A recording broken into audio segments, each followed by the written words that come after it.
We're in the underhouse area now that's accessible from the downstairs bedroom. And what you can see is there's almost a vertically cut bank, or dirt bank, that's not been retained in this area over here, which is over at the west side of the underhouse area.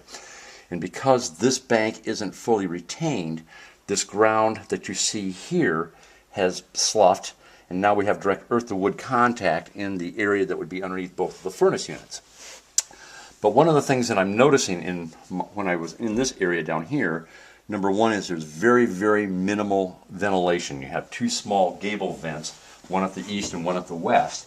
And I don't see any waterproofing on, take your camera around the corner here, I don't see any waterproofing on this block wall, which would be the most south wall of the southeast bedroom. Nor do I see any drainage down here, which would capture any of the waters that would naturally try to percolate in this direction.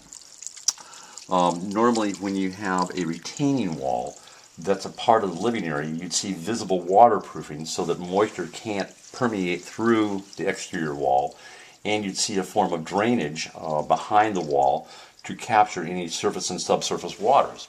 I don't see any. So I do have concerns that there is the possibility of moisture history in the most south wall of this bedroom and the south wall of the downstairs bathroom and the adjoining bedroom, which would be at the northwest corner of the home. Then when I was on the outside of the home, I noted that the dirt level at both the east and the west elevations of the home sloped towards the home as opposed to away from the home.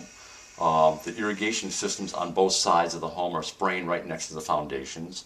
And again, I don't see any visible waterproofing membrane or drainage installed next to the exterior walls, which would prevent water from leaking in through the block walls, which would be the perimeter walls.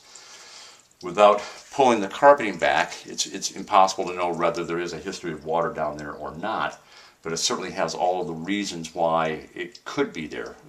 And couple that with the fact that there are no gutters and downspouts on a lot of the roof areas, which is allowing the watershed from the roof to deposit next to the walls and the foundation. So if we go over to the southeast side of the house, take that over there for a minute. Is still happening. The ground is essentially sloping in this direction. They've got drains here, but I'm questioning whether the drains are functional and or operational or adequate. And again, I don't see any visible waterproofing on the visible walls that would be, because this whole portion of the underhouse area is subterranean, it's below grade. And so if there's not an adequate waterproofing membrane installed on all the perimeter walls, then water is going to be constantly able to leak through these walls, which could be a fairly expensive endeavor to get straightened out. Some of the generic notes you're going to see on the report is you've got a lot of old tree stumps. There's one over on the west side, and there's one also over on the east side that are going to have to be removed as a part of this whole situation. But the lack of visible waterproofing and drainage on the subterranean portions of the home is certainly my biggest singular concern that I have going on with the home. Or excuse me, the northeast corner of the home. So I'm saying, well, you got this downspout here, which is allowing water to deposit in this area here, but I think that by surface drainage, it's going to work its way over here. But over on the east elevation of the home, it's actually inverted that way against the foundation. You've got irrigation running up and down the wall, which is putting excessive moisture in the concrete. And I'm not sure where I can see the concrete, which would be right along here. I don't see any visible waterproofing membrane. This would be the foundation wall at the east elevation, and normally you'd see a waterproofing membrane that comes all the way up to the bottom of the stucco. And if you look at this corner, you can see everything's inverted back towards the home.